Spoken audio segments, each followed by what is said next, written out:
It was built to last 17 years, but the Red RM, Route Master bus, is driving into its 4th decade.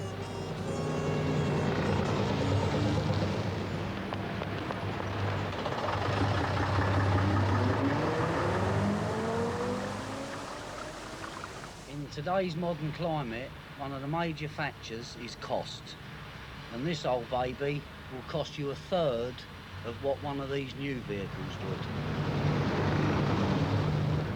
They are a bus before the time, really.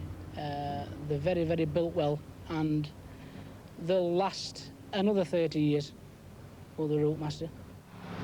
Like many examples of London architecture, it also has its critics. Well, of course, the Route Master is probably a member of the oldest working museum in the world now.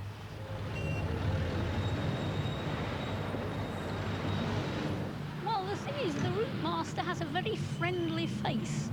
The newer buses are terribly square and not very welcoming. But the Route Master, you know, it comes along, it looks so friendly, and when you're getting on, there's somebody that's standing on the platform ready to welcome you. You go through a sort of lobby. Morning, madam. Can I take a Then trolley? you go into the sitting area, and it's all like sort of being at home and very reassuring. Please hold tight now. The RM's got a very simple, conventional layout. You've got the engine, 2 shock absorbers which are coiled, front axle, and then it runs through the flywheel, fluid flywheel. Exhaust runs out and around and straight down the end of the bus. Prop shaft, gearbox, another prop shaft, and then we come to the final bit, the transmission, the back axle on the right-hand side, which is a small back axle. You can undo the bolts, drop it down, new one up, finished. Not like the new ones where you've got double reduction drives and Christ knows what, where you've got to pull half the bus apart to get at them. That's about it, really.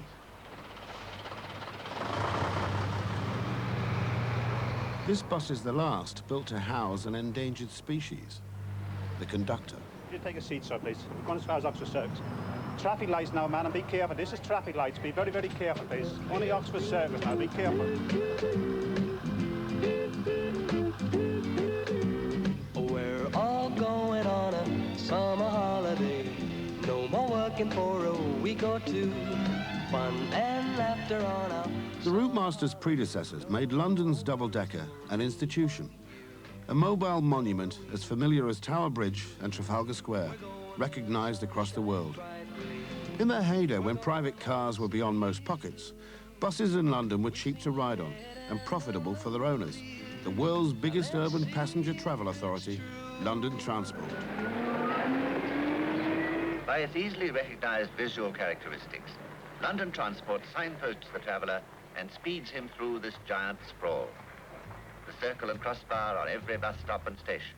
The bullseye symbol is there to reassure. Even a century ago, buses had the same layout of driver high up at the front and 2 floors for passengers linked by a spiral staircase at the back. Before World War I, buses were covering 500 million miles of London streets a year. In the 1920s, free enterprise flourished. Over 400 private operators touted for London passengers. Such unbridled competition was frowned upon, and an Act of Parliament in 1933 created London Transport.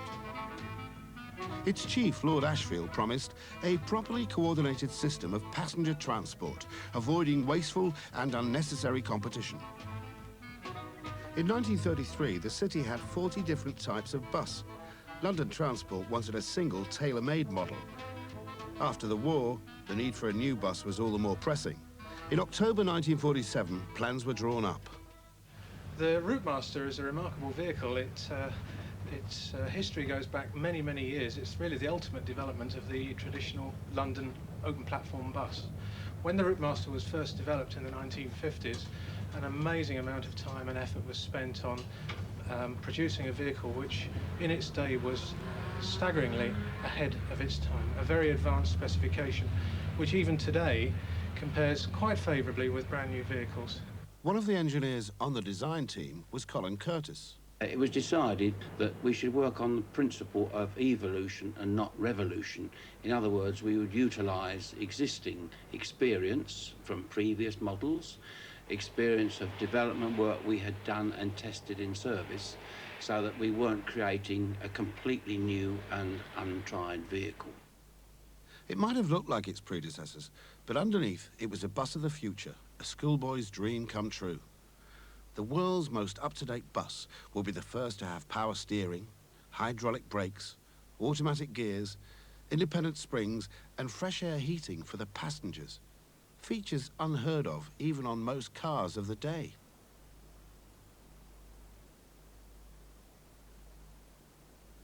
Since London Transport had been involved in assembling Handley Page Halifax aircraft during the war, a good deal of experience was drawn from this particular work in that body parts would all be interchangeable on the bus. It could be put together and taken apart like a Meccano kit. Extensive use of aluminium saved weight. Carrying 64 passengers, 8 more than its predecessor, the Routemaster weighed the same. Materials new to buses, like fiberglass, were used for the bonnet and emergency back door. Every detail was considered. A cubbyhole was made so the conductor could stand out of the way of passengers. And the cockpit was designed around the driver. Douglas Scott had designed everything from toasters to heaters to cookers. He was responsible for the Routemaster's look, though some of his early designs were thought too radical. I think that any design comes off if attention is paid to every detail of it, but the right attention. Scott even designed the seat fabric. You'll notice that the vertical stripe is a double bright yellow. Well, now the idea of that was that when the material was new, the stripes were there and they could be seen as part of the design. As the material wore down, although the colours did fade, the brightness of the exposed cross yellows kept the whole seat looking clean and wholesome to sit on and brightened the interior of the bus. The Routemaster was designed in-house by London Transport staff with a view to being an attractive piece of street furniture and at the same time serve the public of London. Building the first Routemaster prototype took 3 years, and there was another 5 years of testing before it went into full production.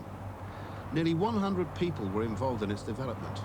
Their attention to detail was more appropriate to a spaceship than a bus.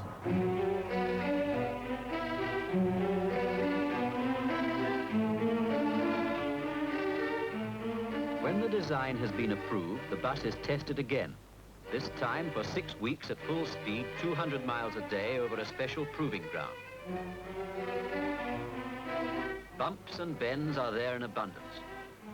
And if in all conditions the bus behaves itself according to plan, it will at last be judged thoroughly fit for public service in London. The revolutionary design of the Routemaster ensures that it is not only safer and easier to drive than the older buses, but also more comfortable to ride in. Demanding standards were set for new buses.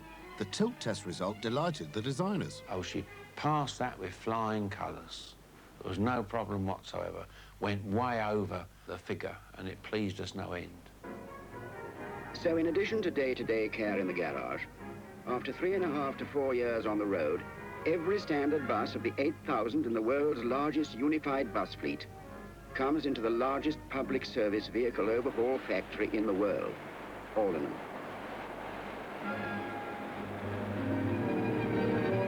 A greater initial cost, but a more efficient and, in the long run, more economical way of carrying the load into the future.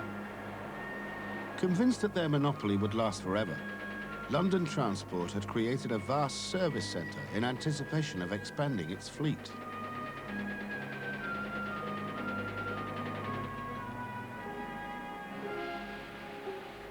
First, it loses its identity. It's rotated like a toy on this inverter. 3.5 years accumulation of oil-bound road dirt is pressure hosed away. Everything must be progressing continuously towards the reassembly. The Routemaster was built with Aldenham in mind. In the 50s, the labour shortage made attractive working conditions a high priority. A job to be done and a man to do it. Again, a principle in practice. First, bring him into a suitable space to perform his task. Next, provide him with every possible mobility. Offer him a fair incentive, and you can reasonably expect that everyone, the man, the works, the bus concern, and the public, will get the benefit of a good, fast job.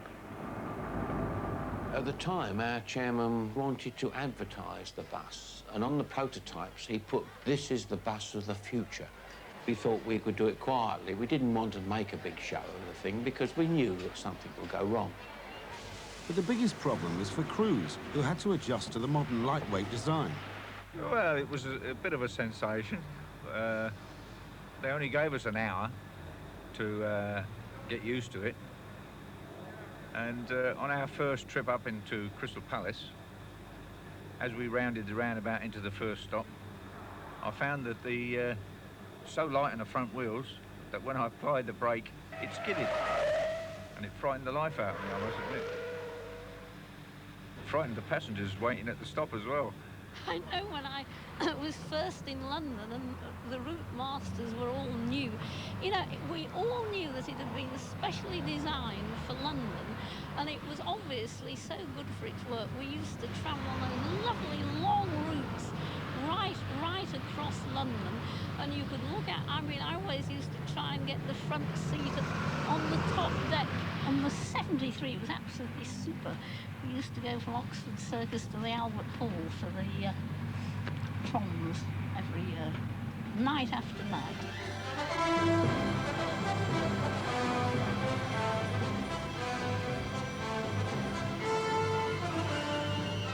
It was 1959 before the RM went into full production. Over 2,700 were built during the 1960s. On the streets, they were a hit. Buses were travelling 20 million miles a year. It was a tribute to British craftsmanship. Suppliers were proud of their association with the Routemaster. Everything's pip-hip and tickety-boo in San Francisco. For it's London Week, don't you know? And a double-decker bus hobnobs with the cable cars. The Union Jack flies. But back home, the London bus had a competitor, the car. In the 50s, the car population in London had tripled, slowing traffic to speeds little faster than the horse bus era. But planners made the car's needs a priority. Revolutionary new measures are announced to cope with London's parking problem, and this is one of them, the 2-hour parking meter. It's no good smiling sweetly at a police constable. These things are glamour-proof and quite infallible.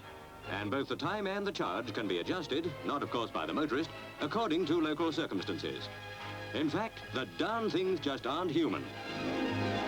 Despite the publicity, by the mid-60s, London buses were losing £5 million a year.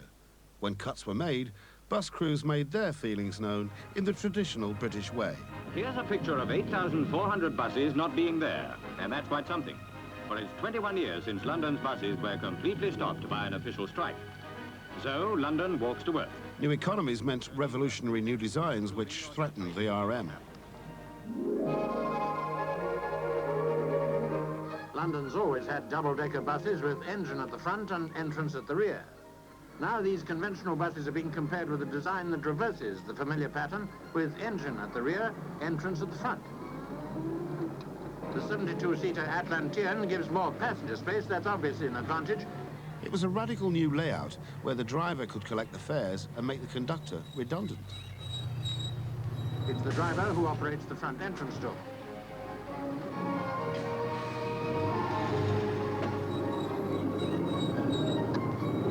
At least one passenger was distinctly puzzled by the whole thing.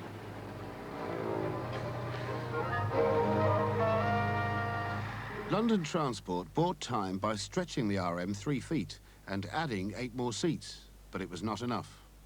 When we saw that one-person operation was going to come in elsewhere, we did produce the rear-engine Routemaster, which was capable of one-man operation and utilised 60% of common parts of the basic Routemaster design. Curtis and his team swapped the Routemaster around for one-person operation, but it was too late. By the late 60s, London Transport were buying driver-only buses off the peg. Plans were laid down for phasing out Routemasters and their conductors.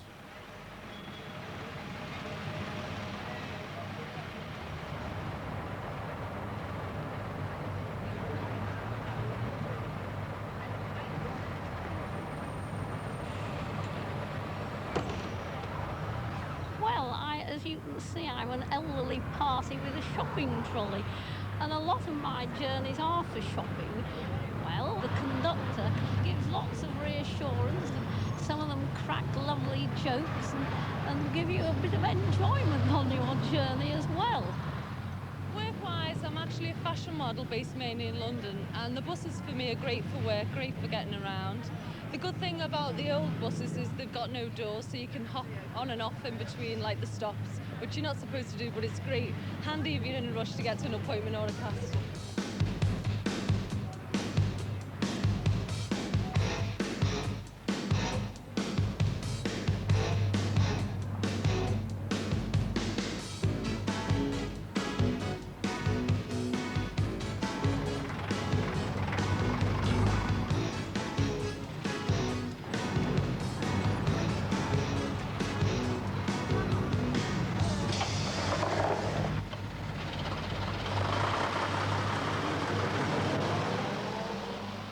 Well, to be helpful to people, you know, to be helpful and to help the old people and the women and children getting on the bus and to help call out places of interest.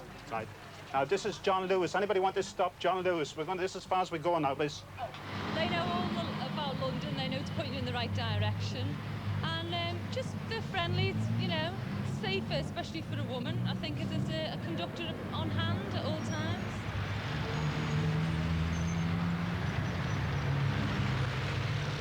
Peter Newman runs a fleet of driver-only sightseeing buses in London. Well, of course, the myth of the open platform is only strange to London. London Transport say that they have to keep the Routemaster on the streets of London because the open platform is popular. Well, of course, the open platform is popular. Lots of people get on and off between stops. The problem is the people that get on between stops don't pay. One-person operation, as far as a driver is concerned, is better too, because it allows him to talk to people and to see people. The engine's at the rear, so he has a much quieter environment, and of course he hasn't got that confounded bell going in his ear all day long. Because I do not like one-man operated buses. I just don't like them. My daughter works on them, and she says she likes them, but in my opinion, and it's only my opinion, I don't think they're paid enough. That is one reason why I don't do them.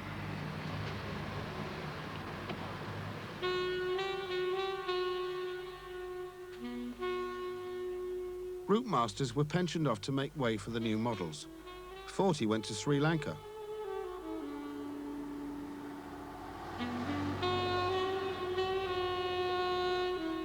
Through the 70s, London buses continued to lose money. Since the launch of the RM, passenger journeys had halved. Huge cuts in routes and staff were called for. The bus of the future seemed to be the bus of the past.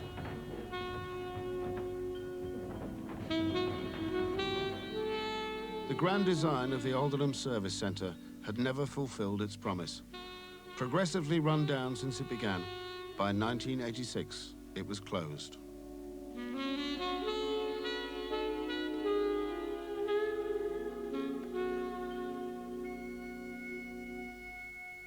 A job to be done and a man to do it. Again, a principle in practice. Offer him a fair incentive, and you can reasonably expect that everyone, the man, the works, the bus concern, and the public, will get the benefit of a good, fast job.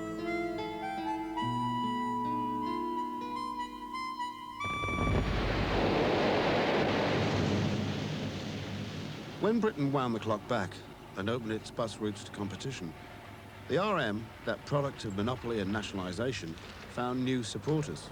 The Routemaster was designed for rapid boarding, rapid departure, and in a competitive environment, that is quite important. It means you can get to the bus stop in front of a conventional one-man operated bus and therefore gain more custom. And anyway, the passengers like having a conductor who can talk to them, give them change, explain where the bus is going and so on and so forth. So the whole concept is very attractive from the passenger's point of view. The Routemasters benefited from regular and excellent maintenance at Aldenham and Chiswick Works in London. This meant that when we bought what on paper was a 25-year-old vehicle, in practice it was in the condition of a vehicle that was perhaps only 5 years old, and that's been a major factor in persuading operators to carry on running them out in the provinces. There is no way that we as a company, or I think the industry, could afford the development costs that went into this vehicle. You have to understand that those costs were spread over an order of 2,700 Routemasters. Today it's very unlikely that any operator or even a consortium of operators would buy in such large numbers. Over 300 of the redundant Routemasters were snapped up all over the country and painted in bright new colours. By the end of the 80s, London too was opened up to private operators. LT's monopoly was finished. Its garages now have to show a profit.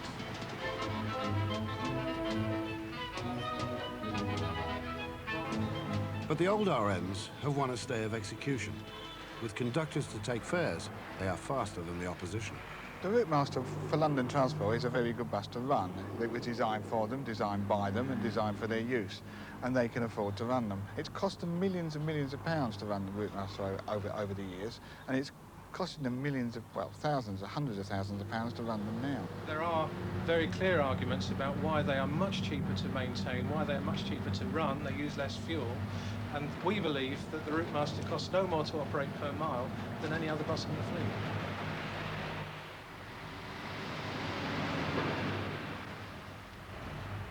In the new competitive market, a bus in the garage isn't earning its keep, so ease of servicing is crucial.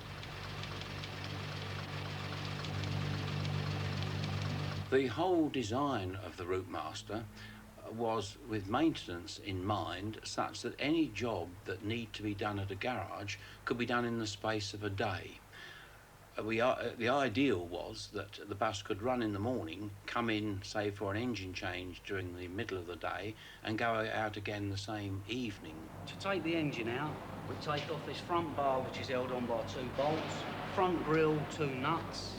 The complete wing comes off, 2 bolts under here, 1 bolt there, and we lift the whole wing off, which makes everything accessible. Pull the engine out and it's finished. Built up and back in within 7 to 8 hours. So everything on this vehicle is really built to do in under 1 day. Others are not so straightforward. We have to take off the boot lid, the centre panel, the 2 outside corners, the bottom corners, the bottom bar, and you've got a framework inside there all still to be removed, untold pipe work, and then you can start to take the engine out. So to do a complete engine change on one of these, we're talking 2.5 days.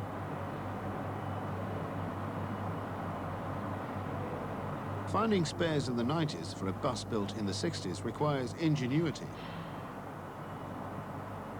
With a Routemaster, you cannot guarantee spares.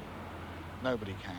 And the only reason that people are able to keep them on the road is that they have to buy second-hand parts and they have to cannibalise existing vehicles to keep the remainder of the fleet going.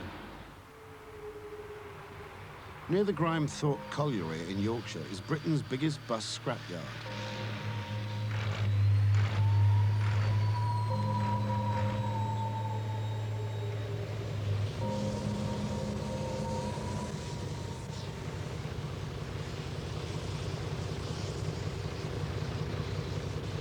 Like 20 years since I left school, from the age of being like 15 to like 35 now. Well, we bus dismantlers. What we do is like with the London Transport contract that we've got, we collect vehicles from London, we break them up, and we take the spares back down to London for them to reuse again. Well, the Routemaster is a bus of its own, actually. I mean, it was a bus before its time, and it's a solid aluminium body, and it's really, really strong. That's why we have to use the mechanical grab to pull it apart.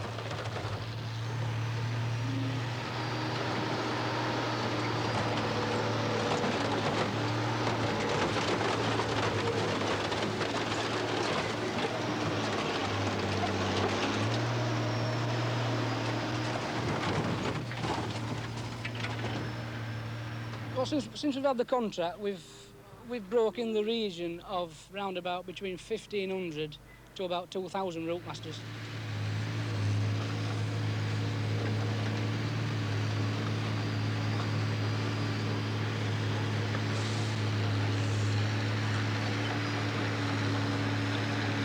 Cannibalisation is not a good idea because it costs you a lot of money.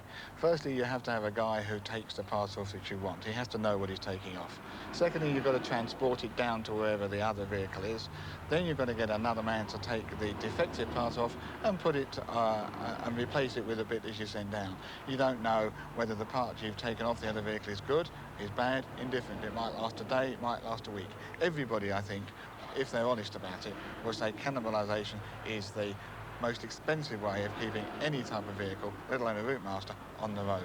Because it's been so well maintained through its life, the Routemaster even now is a very economical vehicle to operate. Availability of spare parts is not a problem, and even now the condition of the vehicles is really first class.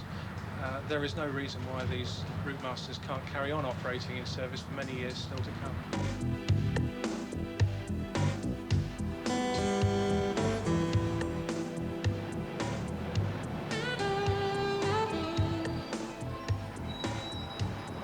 Whatever happens, the Routemaster will never be short of supporters. Because bus is the best way to see London. You know, from the upper deck you can see everything that goes on. You can even see things you can't see normally. And it's absolutely super. It's very sad. These keep the traffic flowing much better, actually. It'd be very sad to see them go out, you know. And I suppose they call it progress. To me, it's not progress. The Routemaster is the last of the line, if you like, that was designed to a specification by London Transport, and current vehicles are much more to a manufacturer's standard. It is said that they cost perhaps 50% more than any other regular bus to buy when they were new. But, of course, taking a 30-year view, that money has been handsomely repaid.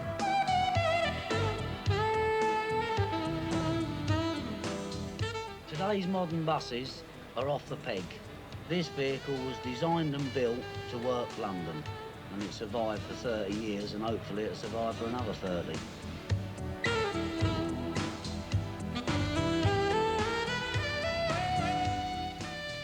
Still in perpetual motion, the Enfield Bullet motorcycle rides again next Thursday at 8:30.